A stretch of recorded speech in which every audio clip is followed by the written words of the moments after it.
चीज है, अनाज मशीन में नहीं बन सकती। अनाज खेतों में ही पैदा होगी, और चाहे वो अमेरिका हो, दुनिया का कोई भी स्थान हो, अगर वहां पर इंसान रहते हैं तो वहां खेती होगी ही। कहने को तो कहते हैं 74% आबादी खेती पर आश्रित है। खेती से जुड़े हुए हैं सारे लोग कहीं ना कहीं से, लेकिन आज खेती सरकार की प्राथमिकता में आखिरी पायदान पर है। बिहार में मैं सीधी बात करूं, एक घटना घटी। गुजरात से कुछ लोग आते हैं यहाँ पिंडदान करने के लिए, गया में किसान लोग आते हैं। जब यहाँ से वापस लौट के गए, उन्होंने मुझे कहा, अगर बिहार के जैसी जमीन पानी हमारे गुजरात में होती तो हम जमीन पे नहीं चांद पे घर बनाते। कि कृषि की जो इनपुट होती है, यानी फसल के लिए 3 चीज है, बीज, खाद और दवा। 3 चीज है जो पाया की वस्तु यानी नींव की चीजें हैं। इन तीनों चीजों में भयंकर भ्रष्टाचार है, बहुत ही भयंकर मिलावट है, जमाखोरी है। सब स्टैंडर्ड चीजें, यूरिया में नमक मिला करके दिया जाता है, डीएपी में सिंगल सुपर फॉस्फेट मिला करके दिया जाता है। अब हो गया नॉर्मल सवाल, क्या भरोसा है कि चुनाव लड़ने के बाद जिसका बिजनेस 8 राज्य में है वो भागेगा नहीं?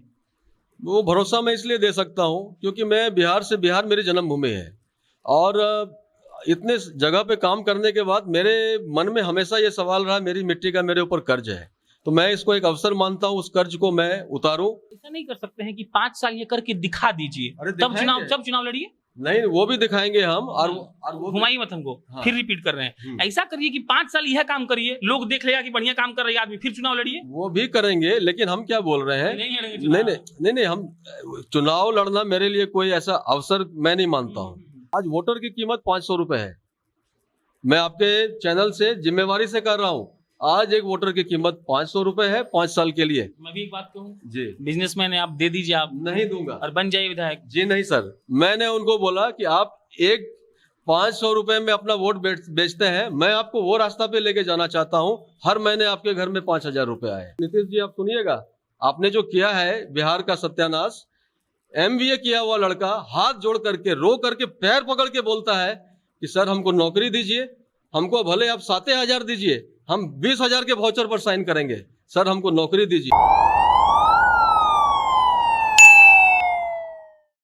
2 बात जो बगल में बैठे नेताजी की मुझे अच्छी लगी, वो ये थी कि पहला ये रहा कि उन्होंने कहा कि प्रशांत जी, बैंक में जब पैसा जमा करते हैं तो 10 साल बाद डबल होता है, खेत 4 महीना में 40 गुना देता है। ये मुझे बहुत अच्छा लगा।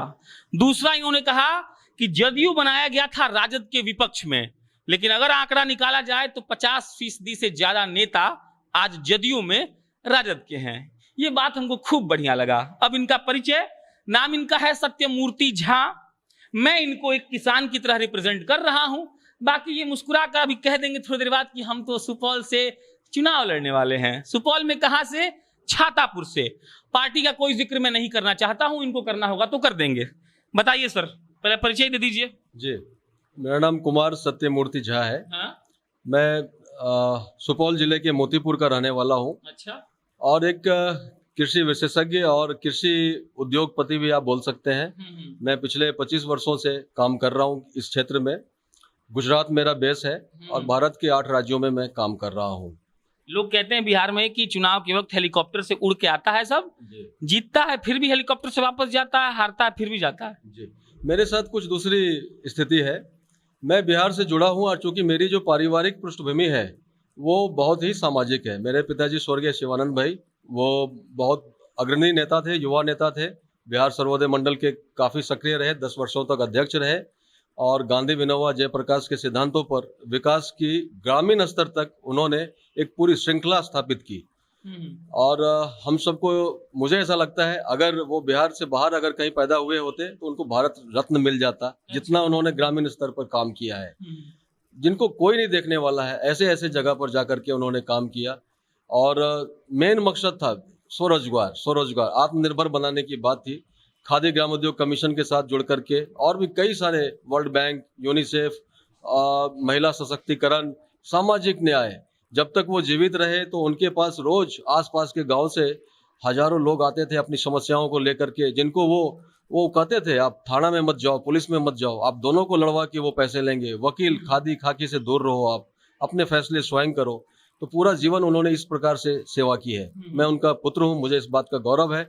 मैंने कृषि को अपना जीवन का लक्ष्य माना क्योंकि कृषि ही ऐसा चीज है, अनाज मशीन में नहीं बन सकती, अनाज खेतों में ही पैदा होगी।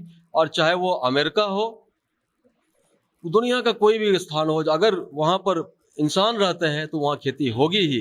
तो मैं हर जगह रिलेवेंट हूँ, हर जगह मेरी की जरूरत पड़ेगी। भूमिका हो गई। छातापुर का परिचय ये है कि नीरज कुमार सिंह 2 टर्म से विधायक हैं।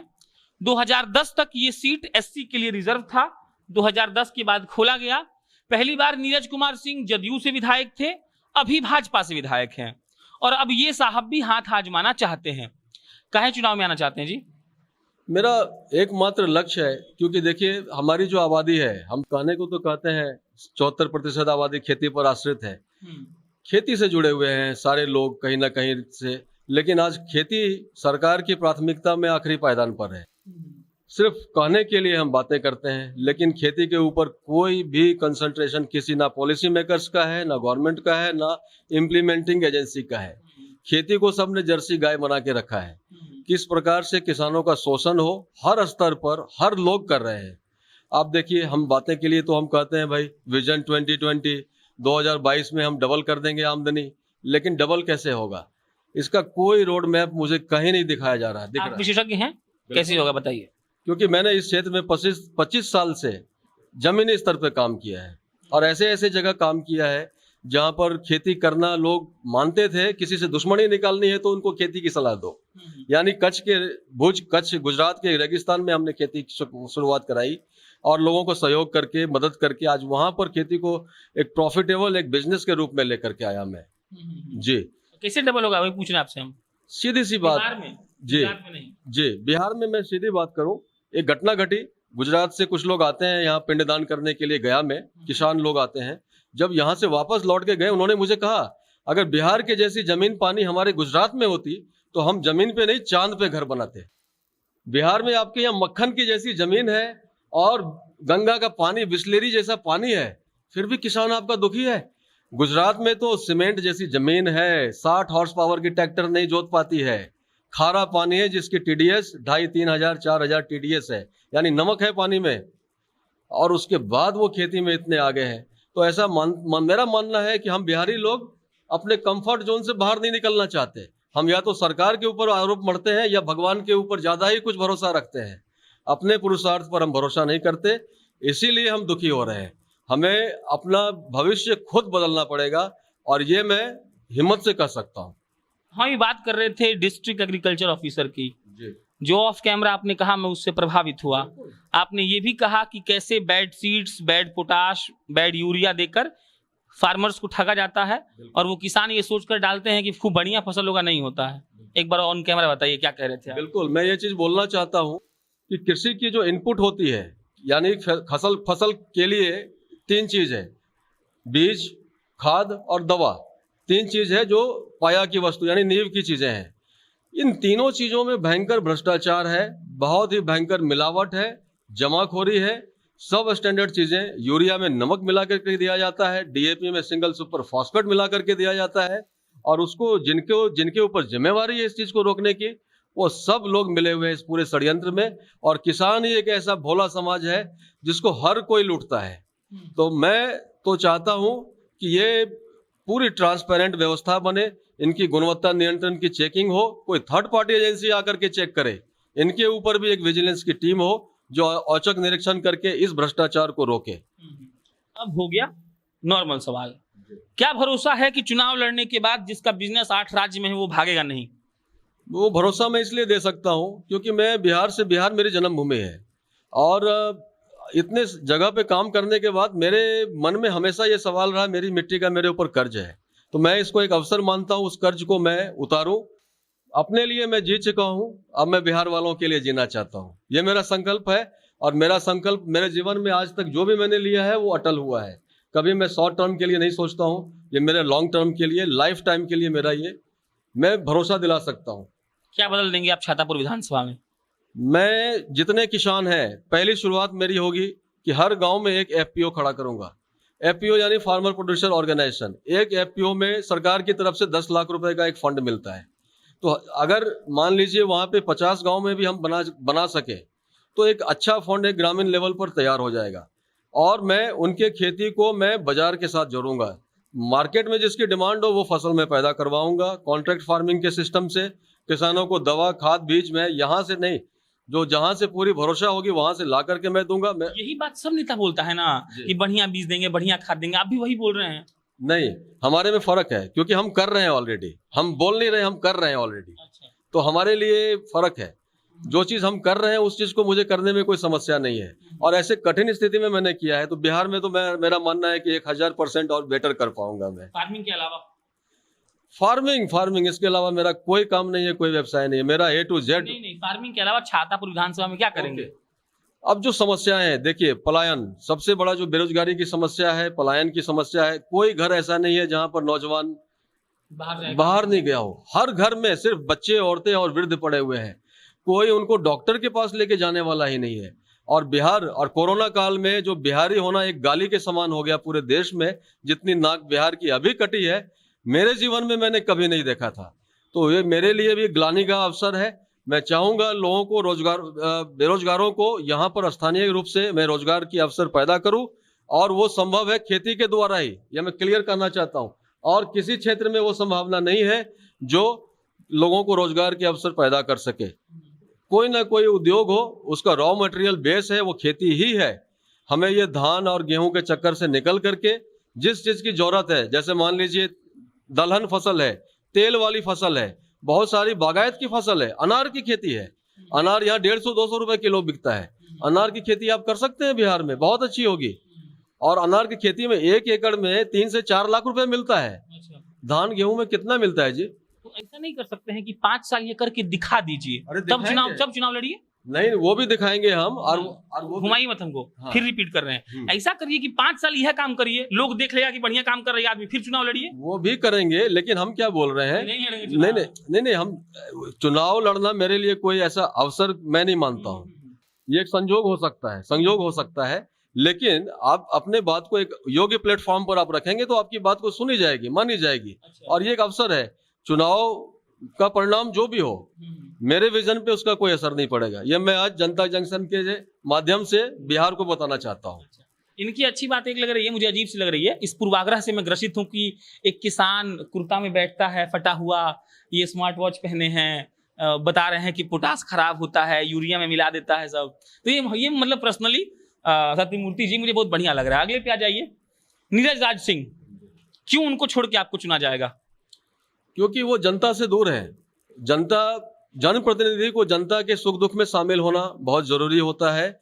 मुझे दुख है, मैं जब क्षेत्र में गया और सारे गांव का मैंने दौरा किया, जो भी लोग हैं उन सबसे, प्रमुख लोगों से भी मिला और छोटे लोगों से भी मिला, तो सभी लोग निराश हैं, दुखी हैं, और वो चाहते हैं कि हमें विकल्प की तलाश थी। शायद आपके आने से हमें वो विकल्प मिल गया। और मैं एक ही चीज बोलता हूं, देखिए, आज सिर्फ छातापुर की बात नहीं है, आज वोटर की कीमत 500 रुपए है। मैं आपके चैनल से जिम्मेवारी से कर रहा हूं, आज एक वोटर की कीमत 500 रुपए है 5 साल के लिए। मैं भी एक बात कहूं जी, बिजनेसमैन है, आप दे दीजिए। आप नहीं दूंगा और बन जाइए विधायक। जी नहीं सर, मैंने उनको बोला कि आप एक 500 रुपए में अपना वोट बेचते हैं, मैं आपको वो रास्ता पे लेके जाना चाहता हूं, हर महीने आपके घर में 5000 रुपए आए। ये मेरा आपसे वादा है, वचन है। तो मैं इस सिस्टम पे काम कर रहा हूँ। पैसा बांट करके इस रास्ते से मैं आगे नहीं बढ़ना चाहता हूँ। इस कॉन्फिडेंस के पीछे किसका हाथ है, मतलब कौन सी पार्टी का?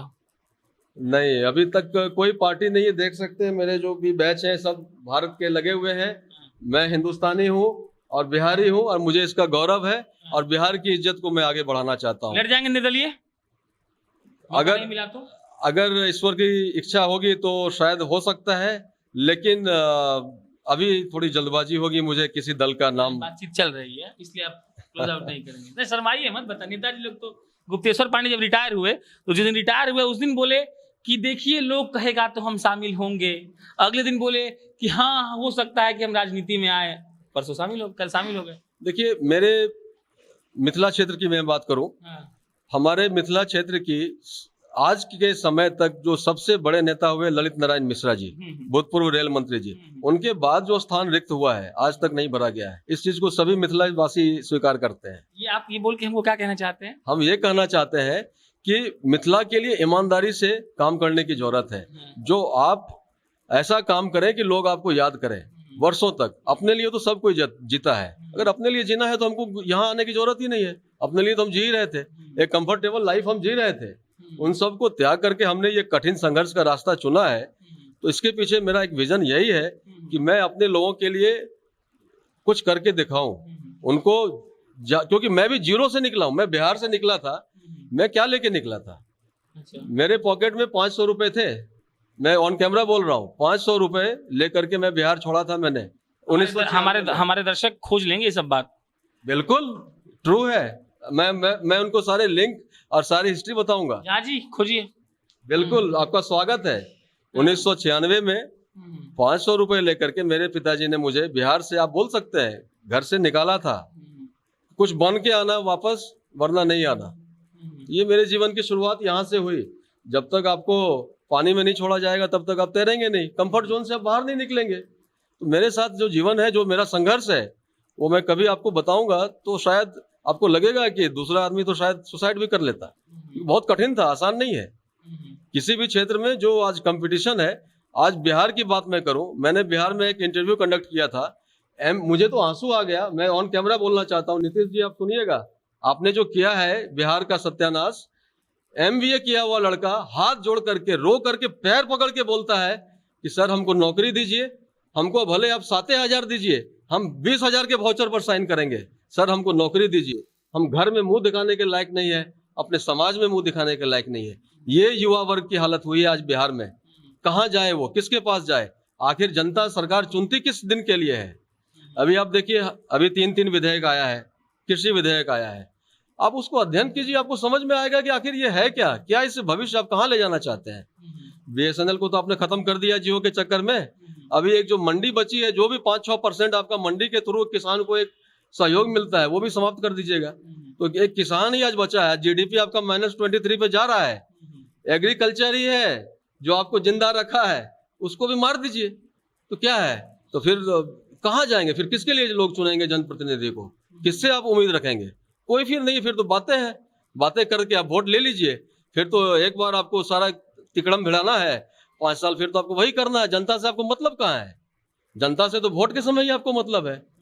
वोट के बाद आप जनता की सुनते कहाँ है? आपने जो ये कानून बनाया, आपने किसी भी कृषि संगठन से बातचीत की, सलाह मशविरा किया ये हम करने जा रहे हैं? मोदी जी किसी से बात नहीं करते, किसी से बात नहीं करते हैं, जरूरत ही नहीं है। एक बात बताइए, बाढ़ पर नहीं बोल रहे हैं कुछ आप जी? हाँ, ये एक दुखती रग है और ये जर्सी गाय है बिहार में मिथिला क्षेत्र के नेताओं के लिए। आपकी क्षेत्र की बात कर रहे हैं। जी जी जी जी, वो एक जर्सी गाय है। मेरा ऐसा मानना है ये मानव सृजित है, ये कुदरती नहीं है, ये मानव सृजित है जानबूझ करके।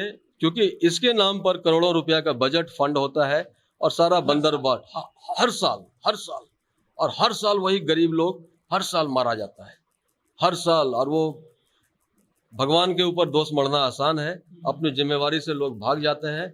सीधी सी बात है भाई साहब, कोई बहुत बड़ा रॉकेट साइंस तो है नहीं। दक्षिण बिहार आपका सूखा से पीड़ित है, उत्तर बिहार आपका बाढ़ से पीड़ित है। आप उनको ब्रिज कर दो ना यार, दक्षिण वाले भी सुखी हो जाएंगे, उत्तर वाले भी सुखी हो जाएंगे। किसने मना किया है? कभी कोई आपने प्रोजेक्ट बनाया है कि यहाँ के पानी को हम आगे ले जाएं? आज नर्मदा जी कितने स्टेट से गुजर रही हैं। मध्य प्रदेश का भविष्य बदल दिया, गुजरात का बदल दिया। आप देखिए तो पानी का आप जब व्यवस्थापन करेंगे, पानी पुरुष है राजेंद्र सिंह जी, आप हम सब लोग जानते हैं, उनको मैग्सेसे भी मिला हुआ है। कितने सुझाव दिए उन्होंने आकर के, पटना में कितने बार आकर मिले हैं कि साहब ये कीजिए, ये कीजिए, ये कीजिए। लेकिन आपको करना होगा तब ना। आपको तो वो जर्सी गाय है, वो कर दीजिएगा तो फिर दूध कहाँ से मिलेगा? अच्छा। तो ये तो कहानी है। ईमानदारी से जब तक हम काम नहीं करेंगे, अपनी जिम्मेवारी को नहीं निभाएंगे, तब तक कुछ नहीं होने वाला है। ईमानदारी की जरूरत है। अंतिम जी, वो 5 काम जो आप करना चाहते हैं अपने छातापुर के लिए, पहला दूसरा ऐसे करके बताइएगा। पहला काम, कृषि मेरा विषय है। हम चाहेंगे कि हर किसान को हम जोड़ें उनको। अब जैसे धान की खेती करते हैं तो धान में आप वैल्यू एडिशन कीजिए ना भाई। आप बासमती धान लगाइए ना, ये आपको 15 रुपया बिकता है, वो आपको 80 रुपया मिलेगा। वैल्यू बढ़ाइएगा तब ना आपके आर्थिक स्थिति सुधरेगी। तो वैल्यू एडिशन, जिस चीज का मार्केट में डिमांड है वो पैदा कीजिए। ग्राहक मतलब क्या? जो ग्रहण करने वाला हो।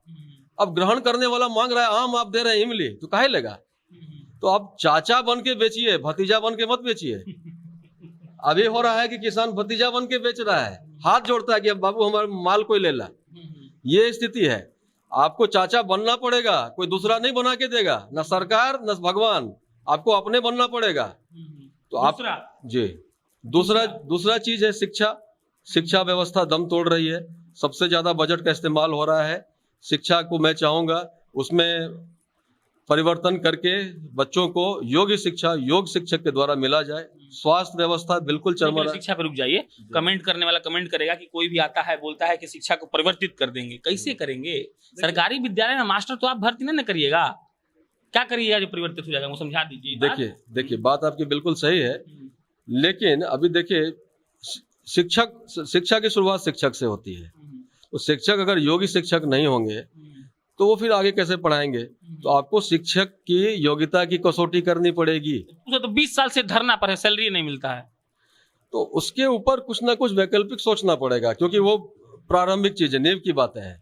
उसके लिए हम लोग जो शिक्षाविद हैं उनसे बात करेंगे और क्या उसका सलाह, उनके सलाह से लेकर के हम आगे बढ़ेंगे। तीसरा स्वास्थ्य बोल रहे थे, स्वास्थ्य व्यवस्था क्या दिक्कत है आपके यहाँ? कुछ भी नहीं है, सारा कुछ प्राइवेट के ऊपर है। सरकारी तंत्र जो है वो खुद आईसीयू में है। तो अब जो है हम वापस से उसको जिंदा करेंगे, क्योंकि देखिए अब सरकार का क्या है, अब वो प्राइवेट पर शिफ्ट कर रही है, सेवा का कार्य सब प्राइवेट को दे रही है। एक कॉमन सा बात ये लोग नहीं समझ पा रहे हैं, प्राइवेट कंपनी क्यों सेवा करेगी? वो तो प्रॉफिट करने के लिए आएगी ना। कॉर्पोरेट क्यों आएगा? कमाने के लिए आएगा। सेवा का काम सरकार का है, समझिए बात को, बेसिक बात है। सेवा का काम सरकार का है जिसको जनता चुनती है। लेकिन अब सरकार ये सोच रही है, जनता तो चूंकि बेवकूफ है, तो वो काम हम इसको प्राइवेट को डाल देंगे। अब सब कुछ बिक रहा है, ट्रेन बिक रहा है, स्टेशन बिक रहा है, सारे पीएसयू बिक रहे हैं, हम लोग जिंदाबाद कर रहे हैं। चौथा जो क्षेत्र मुझे लगता है कि पलायन का मैंने बता दिया। पलायन जो है हर घर में पलायन को हम रोकेंगे। अपने क्षेत्र में अभी देखिए जैसे इम्यूनिटी की बात हो रही है, बिहारी लोग कोरोना में भी बहुत टिक रहे हैं। खेल कूद के क्षेत्र में मैं चाहूंगा बच्चों को प्रोत्साहन दें, उनको हम जोड़ें और एक अच्छी परिस्थितियां बनाएं। पांचवा, कृषि आधारित उद्योगों की जाल में लगाऊंगा ताकि लोगों को स्थानीय रूप से उनको मैं खड़ा कर पाऊं, आत्मनिर्भर बना पाऊं। ये मेरा विजन है। चलिए, ये सत्यमूर्ति झा थे। इनकी जो अच्छी बात थी वो मैं बता देता हूं आपको। एक पत्रकार होने के नाते नेताजी लोग का अच्छा बात कितना बताना सही है इससे हमको कोई मतलब नहीं। अच्छी बात ये थी कि जो ये बार बार फार्मिंग कह रहे थे, और जैसा कि इस बात को बहुत जोर शोर से दिखाया जाता है कि बिहार के जितने गांव हैं वहां के अधिकतर आबादी फार्मिंग पर आधारित है, उनका पैसा का जो स्रोत है वो फार्मिंग का है। तो एक डेटा ये भी है कि बिहार का एक किसान महीने का 5,000 से भी कम कमाता है और हरियाणा का 14,000 कमाता है। तो हमारे देश में ही भेदभाव है, तो आगे कैसे होगा? तो अगर ये फार्मिंग पर सही उतर पाते हैं तो देखते हैं कैसा है। बाकी इनको टिकट नहीं मिला इसलिए हमारे ऑफिस में आए हैं। टिकट मिल गया होता तो पार्टी वाला मना कर देता सब। अगली बार देखते हैं आते हैं कि नहीं। अवंता वरुण झा कैमरे के पीछे, मेरा नाम प्रशांत राय है। बहुत बहुत धन्यवाद।